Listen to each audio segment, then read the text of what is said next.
Good morning, everyone. Merry Christmas again. Christmas 2024 is very fast approaching. Today is December 24. Mamayang 12 night. Salubungin natin ang ating Christmas. Ang pizza ng kapanganakan ng ating Lord at Papa Jesus. Okay mga kaibigan, insert lang ko lang itong ating latest terraces in Town Garden ngayon. Paalala lang po, ang daming mga ham tayo ngayon, lechon, iba pong mga pagkain saan very rich in protein. So paki-insert lang po itong vegetables. Huwag kalimutan, kain din tayo ng vegetables tuwing Pasko. Okay, so ang vegetables po, lalo na salad gamit ang litos, ay very healthy foods. Itong litos natin from the garden to public market, very fresh. This is freshly picked from Litos Terraces in Town Garden. So ngayon mga kaibigan, habang umaga pa, ay mayroon tayong ginagawang pag-arrange, pag-manage na ating mga lettuces. Dahil alam nyo, kung makikita nyo ngayon, kulang tayo sa init. Nagtatago pa rin sa haring araw at malaki ang epekto nito sa ating mga pananim na litos. Kulang sa init. So yung setup natin ay 2-layer setup. Ibig sabihin, yung sa ilalim ay mas nakukulangan ng sunlight, kulang na nakapenetrate. Do yung setup natin hindi pareho ang distansya yung sa upper level, pero kahit yung upper level natin ay kulang talaga sa init. Ilang araw na po itong umuulan, so yun ang epekto sa litos, yung kulang sa init. Medyo yung matangkad lang yung mga dahon, but less in number. So yan, ina-arrange natin para magkaroon ng equal sharing of sunlight. So ito ngayon ang situation ng ating garden mga kaibigan. So ang ating variety ay Loliobunda or Estrusa, the best stealing litos for this year. Crunchy po ito at batang-bata pa, hindi pa umabot sa maturity age ng ating litos. That's the best, no? Kaysa matured na masyado yung litos, medyo matigas ang konti, pero itong sa amin malayo pa yung date for harvest, kaya batang-bata pa po ito. And crunchy at manamis-tamis. So habang tayo ay nag-harvest, mayroon naman tayong itinanim. So dito natin mapapatunayan yung sinabi na katatanim lang, harvest ka agad. So tayo nagtatanim din, pero mayroon ding katabi na for harvest. So pwede pala yun. Ayan yung para sa ating public market ngayon. At mayroon din ditong direct walk-in na bumibili sa ating litos. So free delivery po ito pag within Nabal at lampas ng 500 pesos, pwede tayo. Yan po mga kaibigan.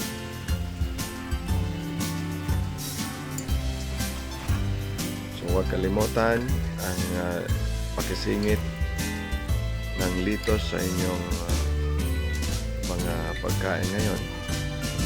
Maliban sa lechon, ham, at iba pa, huwag kalimutang isingit ang litos sa inyong pagkainan, lalo na yung salad, true litos. Hindi naman ibig sabihin pag nagsalad magastos. So, depende yan. Yung iba, yung dahon, hugas lang. Tapos sausaw lang sa mga sausaw lang sa mayonnaise. Yung iba, ayaw naman ng mayonnaise. May prito lang na karne, irarap sa litos, pwede na. Kahit isda na prito, pwede na. So, walang gastos. Hindi ka pa nagluluto. Hindi ka pa gumagamit ng gas. Kakain ka pa ng fresh na leaf or leafy vegetables. Mas effective o mas healthy ang litos pag hindi niluluto. Kaya kinakain talaga ito na hilaw, salad. Yung sa mga baguhan, ang daming sinasahog sa salad. Pero yung mga litos consumers or eaters, hugas lang yan sa tubig. Pwede na, kain na. So yan ang advantage ng litos, mga kaibigan. Hindi ka na nagluluto, hindi ka na gumagamit ng gas. Healthy na, tipid pa.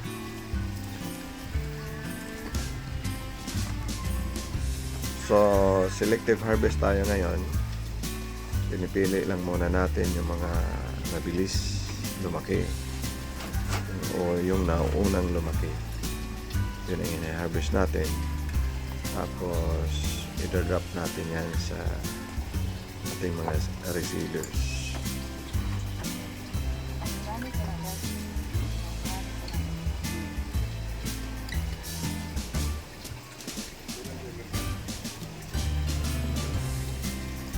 Again, ulitin natin, Merry Christmas po sa lahat, and advance Happy New Year 2025. Ang bilis ng panahon, parang kailan lang, yung last December.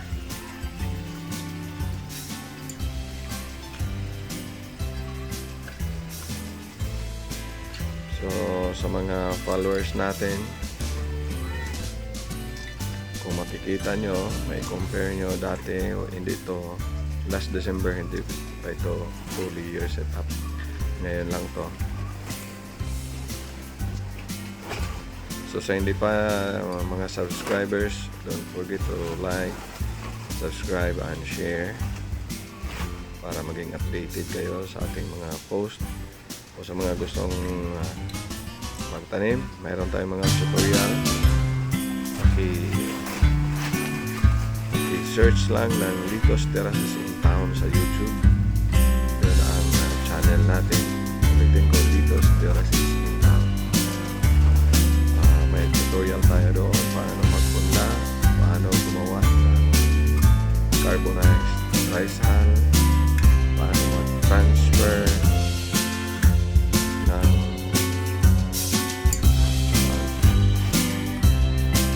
seedlings from seedling tray to cup, then hardening, maintaining, up to marketing. Meron tayong mga tutorial doon dyan sa ating channel.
bibili. That is Ano yung customer's bago na to? choice. Latest harvest Na, na, no? yung harvest. Yan.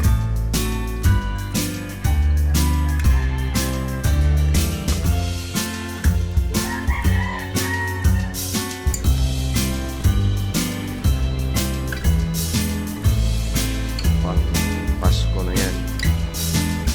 Marami silang orders for Christmas 2024. Kaya advance silang nakabook.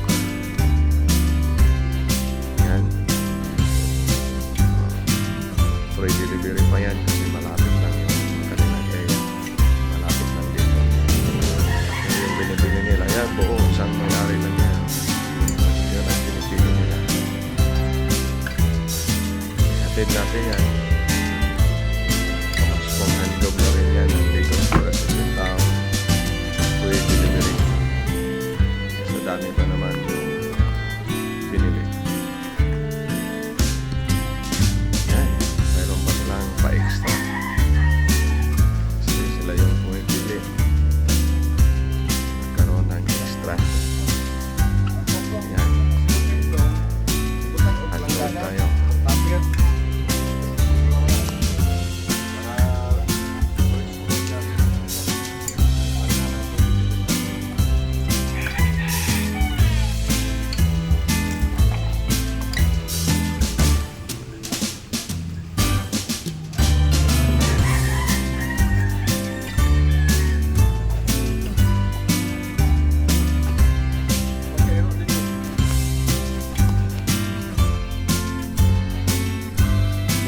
Working. Ring. Nagtag-atas tayo. Para Merry yan sa Christmas mga to everyone. Christmas, Christmas. Happy planting.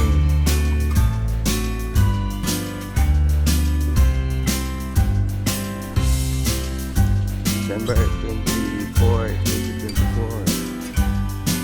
It's a harvest time. So, maiba po tayo ngayon. Yung iba pang ham-ham. Mayroon naman tayong ham. At least, mag-mix din tayo ng gulay, vegetables. Ito na yun. Alala lang po, huwag puro karne. Huwag puro meat. Kailangan kain din tayo ng vegetables, leafy vegetables. Ito na yan.